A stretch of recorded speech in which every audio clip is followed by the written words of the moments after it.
Bonjour, bonsoir, chers internautes. Ça dépend Herbolanda Bisso. Donc, émission la Bisso et Bandi, émission Obolingara, émission Obozilaka. Donc, Babi, vérité et non polémique. Ah, polémique, ils ont raté, ah, ils ont vérité. Donc, ils appellent ça la vérité, ah, ils appellent ça l'artiste Balobaka. Donc, il faut vraiment baloba, il faut vraiment toyer la vérité, au lieu de se baser dans la polémique, toyer la vérité. Donc, veut dire, ah, on est baloba. Merci Nabino Bolanda, chaîne Abisso Toronto Africa TV. Les voilà toujours connectés, toujours scotchés pour Nolanda Bisso.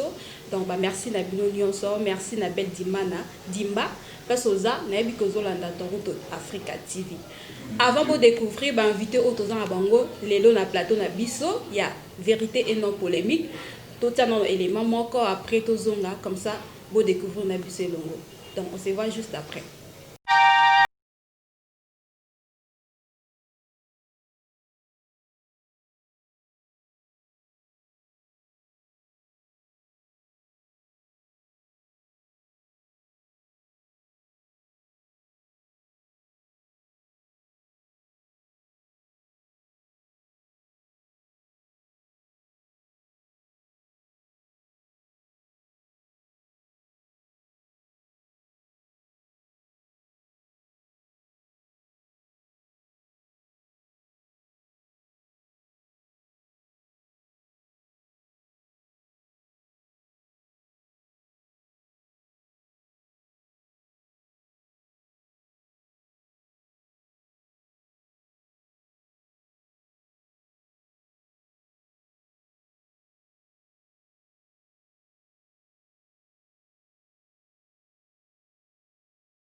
Là, sur va découvrir Moni.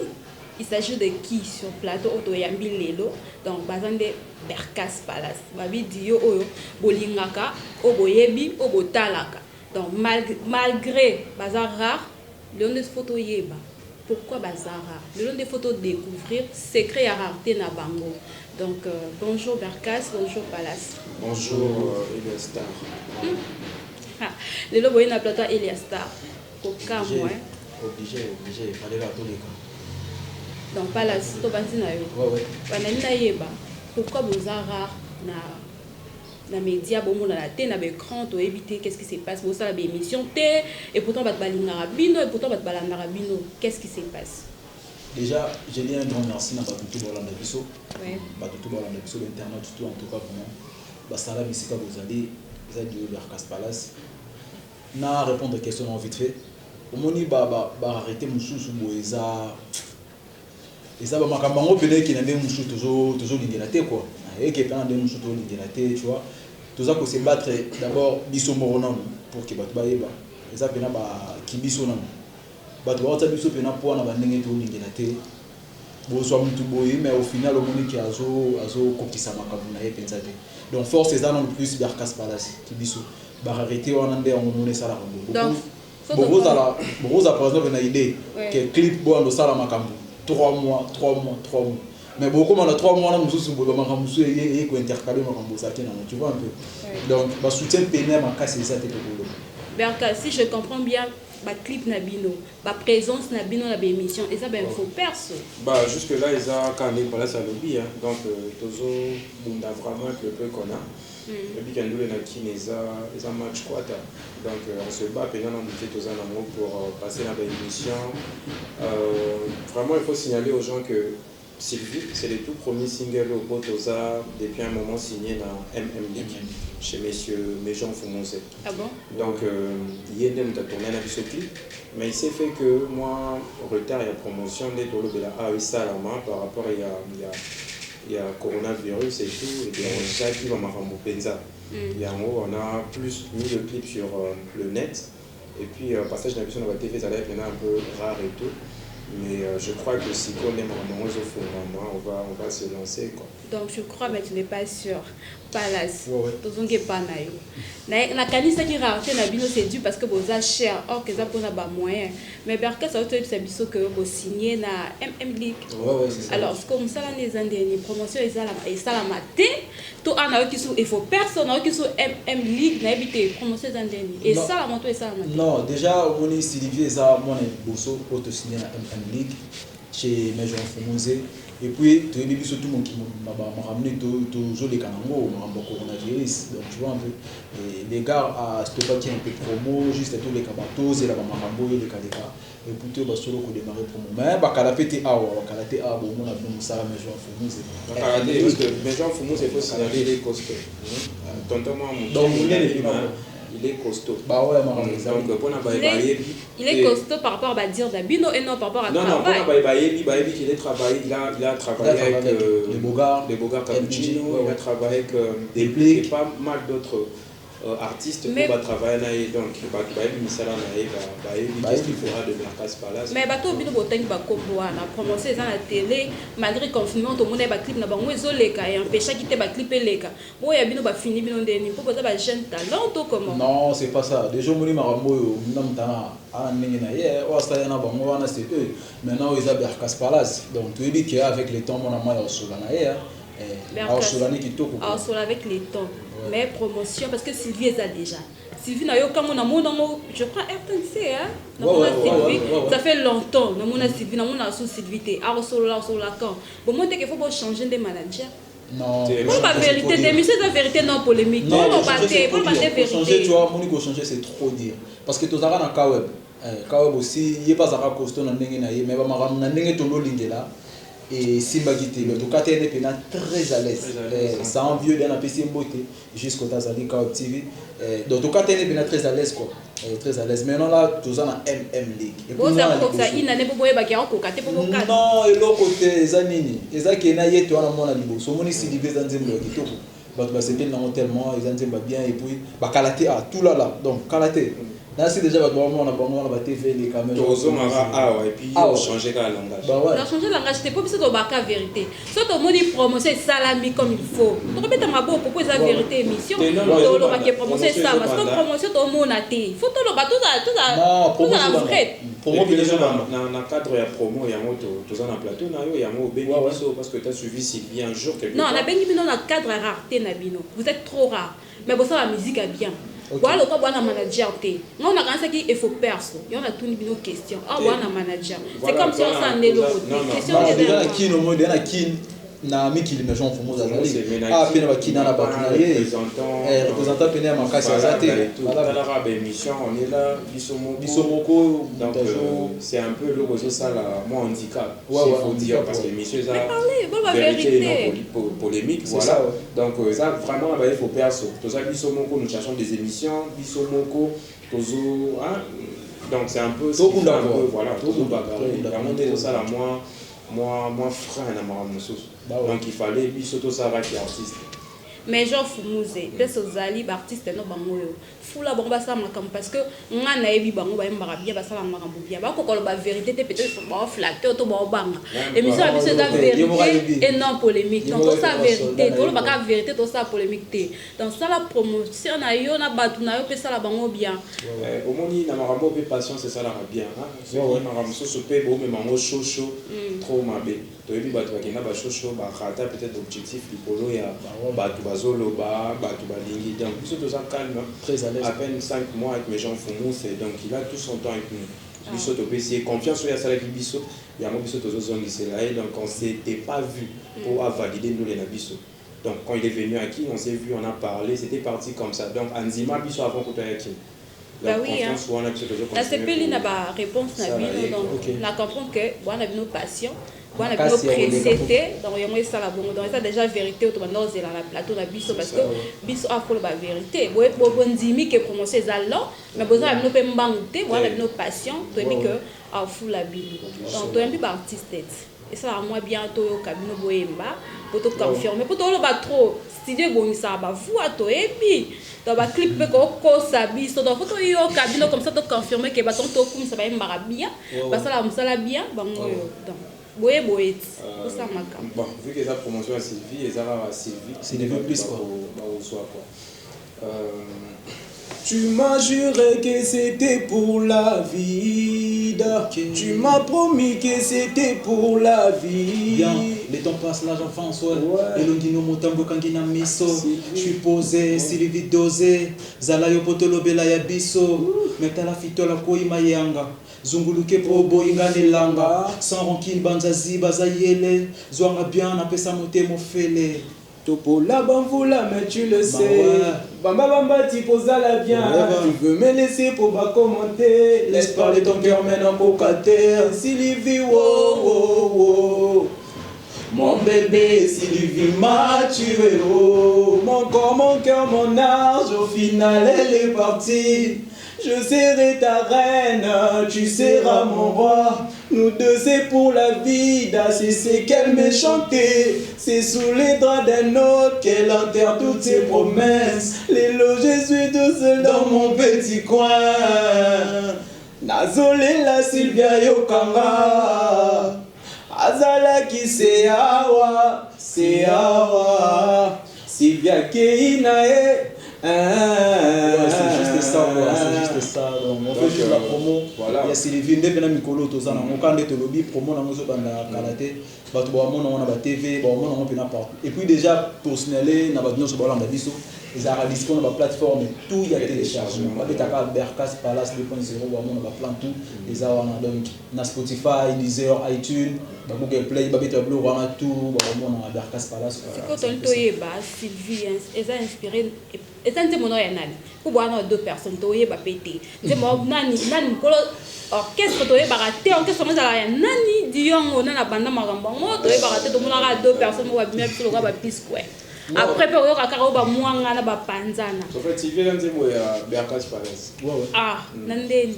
Tobi koresona ndemo koresona ndiamo boko ma place mo ndemo OK oza na mo TV na mo radio te boyo ki babi Sylvie za Berkas Palace to boyi lobi baya baloba ke o te Sylvie za ke yanga Sylvie za ke yanga o ya aloba ka vérité o bolobi to peut c'est la vérité to la vérité Sylvie za Berkas Palace et puis tout ça la reprise il y a elo mo ya vient sur quadra couramment toujours ça une partie là na bobi tango bien ouais merci déjà. Ben c'est comme si côté Soukana Berkas c'est comme ça à un blandé mais genre je suis mon petit quoi là on fait le promotion fait pima la vérité c'est encore vérité la réponse n'a pas promotion yango déjà promotion déjà Berkas Palace on a plateau dans promotion tu fais les catés na TV tout ça sincère non clip la TV les catés pour y Berkas Palace tout le monde a clip tout 2.0 et ça va TVP à internet pas du tout venir avec Marambutu et ça la manade clip les dans la TV non toi comme t'as joué dans notre fête papa mais c'est par rapport à internet nous on a ba méga té bon on rappelle ta fan dit ayo qui na mon écran après développer dans la télé je pas na kin besoin avant déjà jeu Internet TV. Non, pas trop. Tobi quand internet. Il faut, voilà. Tu vois, mais genre à découvrir sur internet. Mais genre à découvrir sur internet donc. Mais kalaté ba doit ba chaîne ya télé ou les kala pas mal. Ba kalaté a kaka. Ba mona ba mosi ba. Parce que pour la vérité, hein? Pour la vérité parce que mission est la vérité non polémique. Dans la minute sur son mot à hier, à tes nos forces. Bon, il y a pour mes gens à ça déjà. Et non, il y a mais genre au signer peut-être contrat. Voilà, c'est un dit quelqu'un mécène à Liga Chapois pour aider promotion et avancer, on ne refusera pas. Tout ça ouvert, on a battu tout, on va soutenir en biseau d'ailleurs. Donc, par rapport à qui les gens il est en Europe, donc par rapport à qui il faut que bâtiment pour booster les choses et tout, ça là bien. Donc, dans cette émission, donc il fallait ça là, donc Moussa Nayo, Zobébi, ça ici maté, donc mais genre, il est barré avec Donzia, moi genre. Donc, on est ouvert. On est vraiment ouvert. Ok, dans ces pays, la réponse ça montre que vous êtes sincère parce que émission open a plus vérité. Donc pour le bar, on a bien libre, on a polémique. Vérité soit qu'elle aura pile mais dans la saveur dans le moment. Donc photo le bar, moi ça la moins bien. Ce qu'on a dit, bah Sylvia, on a bayaya, on a balé qui t'a zaïe moko. Sylvia na bayaya. Sylvia na bayaya kuta makasi. Ya makasi na mapara. Abuta na bayaya balé. Sylvia na bayaya blague té hein. Ko buka na te Sylvia na yaya mo kuta zo ya pe bakala te ko mone trop c'est trop. Ya solo. Ya bina Sylvia on a trop c'est trop. Mbinga ya gaya. Au travail d'abord dans studio tout déjà. Ici là donc ezaka ki tellement to lingi te to dans son audio to lingi ba mo no ramba mo na clip et tout. Tu vois un peu. D'abord ko betata extraité. Ah, bon, des conférences, là, surtout bien pour la base de l'on TV. Pour la base de l'on a TV. Le gars, tout le monde a promo, il y a Sylvie Kalaté. Dès que tu comme septembre. Les préférences, c'est la vérité, le bas ah non, comme tel, ils ont un problème. Mais bon, ça, on est tibissoté. Bon, ça, on est tibissoté. Togo, on dit, maintenant, ah, oui, Togo, il y a, oui, place, tu répéteras. Berkas, voilà, tu vas répéter. Tu vas te dire, mon avis, son nuance. Tu vas y avoir un rec. Mais bon, ça, on est tibissoté. Non, non, fier. C'est l'homme, ça laisse ça malin bien, ça se comprend que vous êtes fier. Donc, ça va niveau Maza et ça, confiance dans biso. Attends, pour tout comme le niveau Zorbanze, Moutaya, Pessivision Zemba, Pessivela Moutoumousso, Boyebi, Batouana. Tout ça, va m'emmener moi. Donc l'équipe va jamais va bien Mikolo. Non, pour les casser trop dur, pour les casser trop dur. Bah là, tout va ça bien. Bah ça comme na bon tito ko biso des ara Berkas Palace. Tu ara Berkas Palace. C'est quoi bolingo ba ni boko kana bango. Ah, koko kana pe c'est trop. Ah, on a évité koko kana pena. O moni makamoyo, o moni ndole. Mutu na mutali ana kwena ye. Muso mona za fort na ba générique.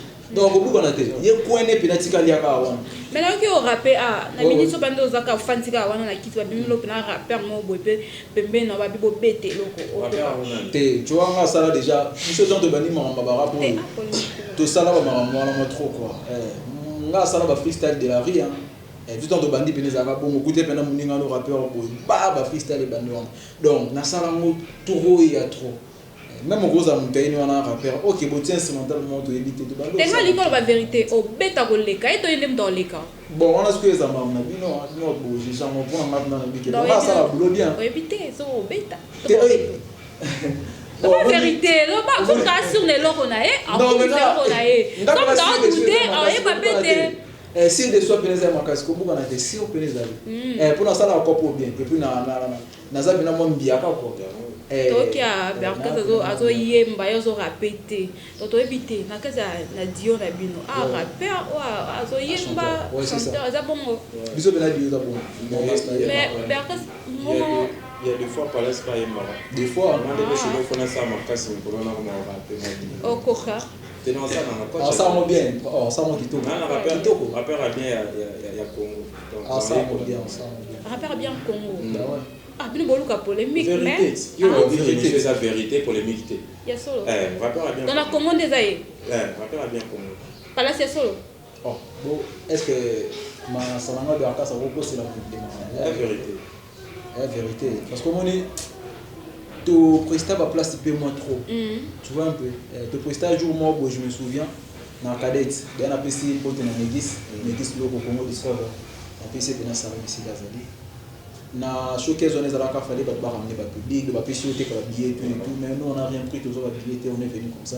Quand on a master, je te dis, bango bayana ba full na bango mais des gars biso to ambala bango je te dis même na kama to ambala pena full bango bayana donc Berkas pas là et puis c'est quoi bango te tozo na suka na mona na film en France à Nier oh jeune moi ba puta na pesa moto je crois il y a pas tellement na couloir et dit mais en fait ce qu'on a suka non c'est un gars qui puta na toilette bamboto na mona na film on a mais ba Toronto TV bolanda binomo Toronto Africa TV bolanda binomo bo mona façon bato baza sur na bango donc na habité sur les dû à quoi mais je crois ça pour notre travail parce que bolinga bango biso stoebi parce que la msala na bango bien donc mingi ngana obeta kaka c'était que ta promotion donc League fula ba petit na yo basa ma bien babi ke baza patient lokuta ba ko sana ba ko ba vérité te pour la comprendre te parce que ça va c'est le 2 ans pour ba beti dans sur place ba uta ba ko kate ba tika donc ke ba ba yo tika pour la ba futo ba pa ko lote donc faut solo là parce que yo musala monde ya la production ya musala na yo ah kitoko voilà pena prote pour bato asimba non lo bela bino bo linga te na bo côté le te asola na ye mais genre ça là mais puis ça là on déjà bien na niveau to zana et na 5 bato basala moto asama bien vérité la yango mais genre qui bana babi osama bien bandimi au papa donc ça là on kara bien ko biso on kara bien parce que biso to bebisa biso bangote to ça biso pe fimote mama bete mais ça ra moi remarque par rapport à émission tellement que ça vérité non polémique et on to lobi moi vérité on poto e bandeni bon répondre à biso poto e ba vérité ka ka temtema na bango to comprendre bandimi yo osama sala bien donc ko bana bango bien bana Toronto Africa TV quand nous allons scotcher to continuer mission na biso non to bolembaté to continuer avec Berkas donc to yeba Berkas inspiration na yo ozwamo wapi donc c'est plus oyembaraka moi c'est comme si on est amoureux bah déjà à la base il faut koloba attendre ça terre biso bolingo terre biso bolingo yango biso tout créamment na elingi na ye toujours continuer pour promener quoi. Et puis moi de nature je suis amoureux, je le nie pas, c'est la vérité, il faut préciser. Donc l'inspiration en a beaucoup plus c'est ça bolingo. Donc moi c'est mon cas, donc je suis plus inspiré dans ça parce que c'est ma vie en fait, de chaque jour. Donc Berkas Palace Dion Abilo. Donc banzembo obiso to banda yoka plus. Ezaka bolingo boko yembela mokilité, boko yembela société te wana yembela bolingo. Non, déjà tu as un titre vraiment devant la rue de mes rêves. Les gens ont lofté, la rue de mes rêves ils ont lofté. Tu beta kandini ba réalité ba kino to les kanambo. Tu te yembela plus bolingo te mais pour l'instant tu as un titre au ezake mais ba ne ko ya wana la rue de mes rêves parce que nous c'est un projet parce que biso to bimisate c'est méchant famoso MMD qui gère le bord donc yende mutu a gérer marama parce que biso to pesa ye ayoki ate na temps otoza poto bimisa Sylvie na temps otoza faut la vie de me rêver tu vois un peu yem doit gérer biso le stade maintenant et il va commencer à pour comme ça OK na temps otoza confinement pe Sylvie faut ta promotion Sylvie ouais te kalaté donc moi la route de bêtises sur la mobo déjà si va semaine nous ya wana je sais ba to ba moi na mon Sylvie na TV quoi. Palace. Ouais. Vous avez inspiré par qui? Pour nous la rap, ba yupi ya bani. La musique à Congo ba yupi simbate ba faire baza ba fali baza. Yo betonga ba yupi. Ton on m'appelle ba yupi wana ba lekio baza. Non mais ba makambo ba to pena na ba kilelo so tali pena ba kilelo mona ke bon ko ne ba olinga ba mbote les pas. Ba ya pena ba ngam na so ba tourner pena boyo parce que biso de ça là. Sérieux. Mais ba ba ya ba kuta biso ti. Oh, mais biso to zala ti. Ba formater musique. Oh, bango ba formater ba ndulu na bomba ya pena na bangambo. Wana ebisa fali to faire. Te bato ka bazali kuna wali na waya bango nyoso. Te la vérité, a dans polémique te la vérité. Ka c'est vérité moi dans le bit. Ah, ebisa bango. Donc bango ke ba ko tinde pas bino. Voilà ba parce que bango de bango ba ba biso ça la ba urbaine quoi. Bon bah plus stupide, tu vois un peu. Biso d'être aux armes. Ça fait déjà combien de temps bana bo banti carrière na bino? Déjà dans la bande moi kala master de Berkas il y a 5 ans déjà 5 ans déjà 5 ans 5 ans, c'est beau. 5 ans déjà depuis qu'on 5 ans depuis que moi je suis dans le truc, mais 4 ans depuis qu'on est 4 ans depuis ensemble. Ah, ok. Avant que Koutana, vous avez dans le groupe Nabino. Télé, c'est moi, qui groupe T comme tel. Ils allaient na ima na parler, vraiment petit si vous voyez la femme bé na yekola. Ko yemba bien. Et voilà, dans leader hier, d'Azuma, il y a ko bando yemba. C'est parti comme ça, même dans le studio, les petits calipés, les lots, les arcades Palace, tout ça, on sait là. Palace, pas bien leader, bah flatté, pour une topé ça ramongo, il y a les gars la chaîne, tout une topé ça ramongo, ça m'a forme, pas moi je peux la tuer ma casse. Non, au moni déjà coup de mambo là, t'as au fond signaler bateau là, mambo bah, ah tu m'as la main à poteau à Kala, si on a la boisson pénal, bon pénal va ça là, bah plan, monsieur de n'importe où, bah voilà des armes qui disent quand des misous par exemple on va accessoire kaya voilà ngala leader en fait leader on a bien ngala pas tout le monde parce que leader a nan pour non monsieur leader dans la tête monsieur dara qui non ndoulé parce que Berkas peut ramener un truc moi je valide ngapi na koya des locaux Berkas valide donc tout le bana très beau c'est la chemin de 2 personnes ouais bwana leader te beau marcher ndeni faut pas louer ça va principe ça la faut mon konza zala ya mon moni Berkas c'est ça qu'on a débit ah ils avaient né jamais zappé Mazaya donc Mazaya on désala Mazaya on dani Mazaya so kotika na kati ya cercle wana idéologie ba moi chaque ah mais maman ba kisi qui c'est bon cercle on dani bo tracer bino mo bo na kati tonde donc so komika na kati ya cercle on doza na kati ya Mazaya elle est biso to anda pot Mazaya est-ce que ça clôture donc voilà ouais donc to sécuriser ga le pan on a ndako na biso bientôt non comprendre t'as beau expliquer ba dans Africa TV va comprendre ramni bolibolo ba non Mazaya ah pena Mazaya donc pour ala fu Mazaya pena so Mazaya pena d'abord bo ça pena posa bo za pe ba mususu comme tout ça a CP na bino abi intégrer tout ah toi va Berkas Palace ba kombe souvent ba S donc voilà ah toi va Berkas Palace parce que yo ya no za na komona di bongo tulu za na bo ça yenga comme na FS SST voilà SPS voilà soit SS voilà na cinquantenaire va traiter bon on se bien au côté comme na Elias Elias voilà il faut dire la babu obe ça vraiment voilà bino bino makamoko dans la coïncidence moi on biso ndeto pas ça va égoïste pour la vérité que biso ni biso kabola mon la biso té to dire on a 2 personnes pour ça vrai pour ça clair dans biso mon peut-être yo fan d'après to ah mais ba comment ça ba as na soka boende ouais bizarre coïncidence donc tu comprendre que ah toi ba as quoi voilà ata lelo te to pela yanto zana ba moi boiza ba moi to ndo ye mo ba bo yango zana ko nsembo ba ko chaba right ba yiba valider Berkas et Palace et Molo. Un jour le soleil se lèvera pendant que toi tu fais dodo. Ici ça bosse sans recul. MM League. DJ Marqué on the beats. Donc hello moi bon. Donc toi il m'a validé. Donc toi qui m'a raté, toi vraiment Molo. Et là on a CP Nabino parce que vous a posé, vous a passion parce que musique c'est la réalité bébé. Musique so y non mangu donc au bêta na mur et ça le faut donc yo dem to problème yo dem to choc. Donc ne boye là, na monde bien de choquer musique. Non, déjà merci pour le conseil. On a au que nous on n'est pas pressé mais tous à rendre prêt. Au moniteur MM Liga pour ça ni boye et ne venir Berkas Palace pas yoka. Et à tepeli to ina silibalité bana mayo yo na ba neki ngando ezo ya bana ba ozana makambo ngai ngami niveau déjà na mikanga mo ya bien avant liga mo yango la parce que ba kumsela ngo no na binote ya monika bana na ngala fula ba ngata ba koka te na tsama ngaka pour attendre parce que ba kumsela ma casse na mo la pe musala. Non, lui il n'est pas un blédard, c'est vraiment un producteur tout en au bateau à sala déjà adam mo ba famille binote non et à mon tout côté né ka boyer na ba réseaux sociaux. Et puis comprendre que ce nature moi jeu ils allaient c'est bon on s'est retrouvé donc c'est parti comme ça. Tu n'avais pas noté avant, tu n'avais pas noté aussi.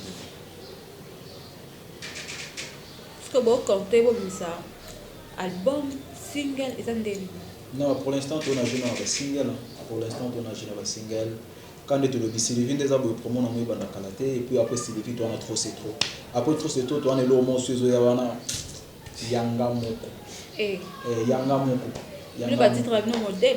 Sylvie trop c'est trop yangamo triote Sylvie trop c'est trop dans la souka bino confirmé yangamo quand nga nyoko bino ki Sylvie quand nga nyoko biso sikoyo to beteli trop c'est trop et l'équipe après na souko monika ka ateleki nango yeka do yangamo ko azaka yanga ateleki me yangamo ko azaka yanga ata commencer ça malin mais Jean Fumusi ya biso bino bongo na mwana nga batu balinga promotion te mais bino de bokamwisi nga po fasa ko ya promotion Jean Fumusi ya biso ko ya biso bino bien makasi kalo mona elia ndombo ça dit ko oliente chez bino ndi papa bino ko mabe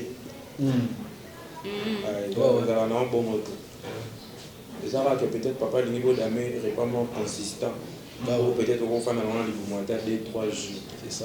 Mais quand on to sentir voilà mûr, to sentir ma maturité moi boy par rapport à ba jeune talent.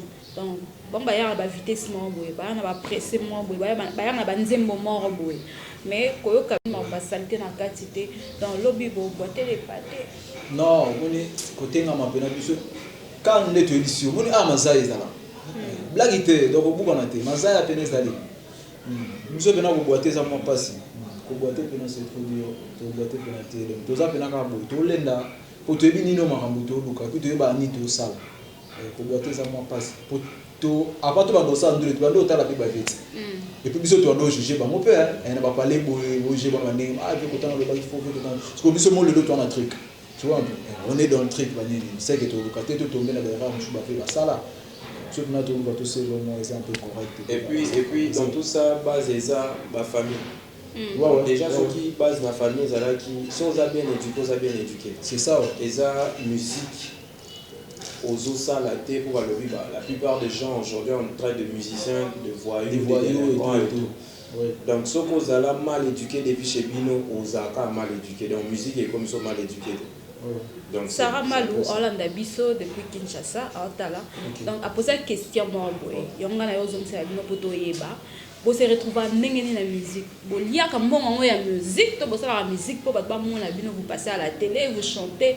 Donc, vous se retrouvez dans la musique, vous bah déjà, tout à souligner le moment la musique, la musique, c'est la plateforme et tout, il y a téléchargement. Et puis, c'est la plateforme légale.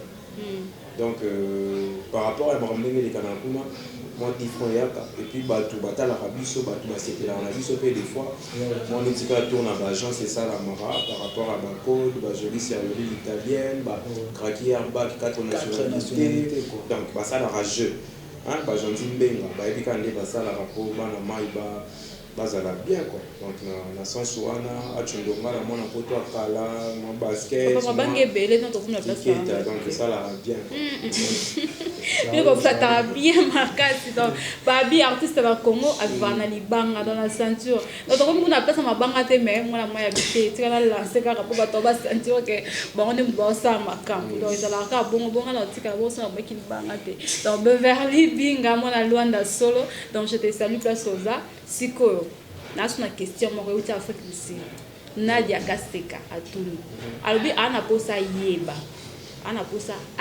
donc atolo bakaka vérité mbongo ekabola binote mwasi akabola binote poza la mbongo na mwasi nde kabola siko bino bola kiso boza ini ntumso ya de troisième personne oyete mais mbongo oya mwasi oya po koto za amoureux koto amoureux te yo antiban olata siko mwasi soka e panza binote.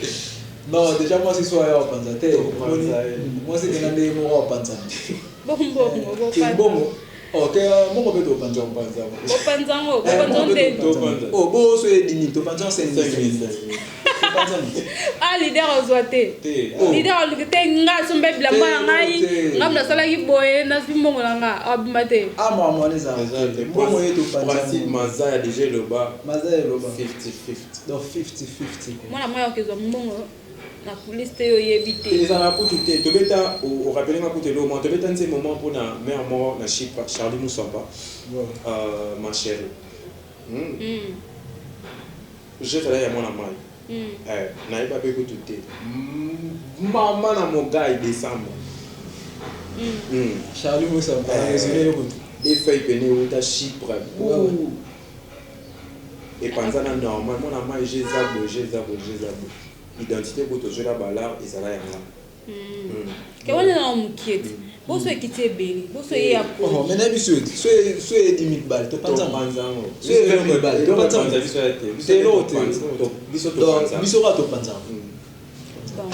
Merci na ba o balandi Toronto Africa TV donc bato bolukaka bato bosepela na bango yo bana plateau na biso to lito pesa bango maloba parce que TV Zangonga boyoki bango va s'exprimer ba lobby par rapport à promotion parce que eloko et celle que to kutana lelo c'était plus pour la promotion na bango ba clip ezali mais to yo karaté to mona raté donc bon ba expliquer biso que nyonso dans maboko ya League production yem to sala nyonso donc ba za bango précété ba des passion mais biso ba to tala bango to za pressa ko yo ka bango mais bango ba za bango précété to sani tout ce qu'on a mes gens na bango pas à la bombe malembe comme ça surtout que tu as un peu de soucis tout ça bon non tu adaptes pas ton aussi na bata ba tu ba comprendre ka ke pas son ah bino de mazaya mazaya ezalite mazaya pe on va comprendre que faut pas ta la bombe Berkas Palace merci Nadio ya Berkas Palace ndenge bondimi ko se présenter na invitation na une émission na pardon donc somo lo bezali opesi bambote mot de la fin parce que émission comme ça. Ouais, déjà un grand merci, c'était un plaisir la plateau à vérité et non pour les polémiques, voilà. Ouais. Donc merci Nayo et puis merci l'équipe technique Nayo, Bimabazana, Bakombo, Koya. Donc Biso Toza Berkas Palace pas disponible de lobby bien qu'on est chez mes gens Foumou c'est avec sa boîte League mais tout basé pour sortir Biso quoi par rapport il y a promo en tout cas Toza ouvert. Et Bambo tenanga vite fait kokende Tina Toronto pas Gauthier-Man na Mr Mufasa na Jimmy Fly vrai négro Jaël Mibenga Mibesh Pop Kidimbo Mr Posé Neftali Bampela Batista de professionnel donc Méric Kinsa et David Kalamba il est cadé de tout soin de sa génération et donc Berkas Palace sur la plateforme et tout il y a téléchargement pour vous avancer mon avis et puis bah on va pour ça mon avis pas suivi pour l'instant ils avaient un League sur YouTube Botala et Maramba bien ça merci Palace voilà déjà Berkas Pidi Berkas parce que tout on a un peu ça va Berkas vite na moni nem skulonda spiritas bakolo wata Rosi Kalemba motema kelonga la mona potakala avant ministre Francine Longa la garçon pénal ya Mikasson puis donc na moni Jojo Pota jupe ka le dernier homme debout Francine Monteba le poète maudit donc Charlie Potter 7 na bossa mioté ba master tour d'abord il nous encore en direct de ba Mikili quoi ba master matundi le gazula en direct de Sauta Master tout en tout cas au bout de ce poids merci sans oublier mes gens qui nous c'est League donc na ça na mbote moko on appelle si Déborah Moudinga Ingo ya mbote donc bientôt elle va fêter son anniversaire donc je profite déjà pour te souhaiter un joyeux anniversaire quoi Déborah Moudinga Ingo ya et c'est na Sisi Kaboé et si maté donc grosse force et un gros bisou à ma femme qui vient Binga. On a les mains à parler, merci Nabalandi à Toronto Africa TV, merci Naba Obalandi émission la biso vérité et non polémique, merci na Graki Airbag parce que Zali moi la poto dans la PC mais ba salutation nanga et pas Francine Ngandou moi depuis Kinshasa na besi bambote na Emi Bouchaba madame yenda obala kala mingi ba félicitations parce que Zali na besi mbote nanga et pas ya Eden Coca ou ya bibiso na ML de Paris ba biflat ezaka mort ana kasavu toi sur loja Chaba donc ba obaza pour ça ba séjour à bien ba ya place exacte ya mbabino donc beaucoup tanga moko il y a star sur place donc na besi mbote na bana place bazana ndaku de vers Ben na bonheur na besi gros bisous à celui que j'appelle mon mari, mon époux, mon tendre époux, Bertrand Kassenga.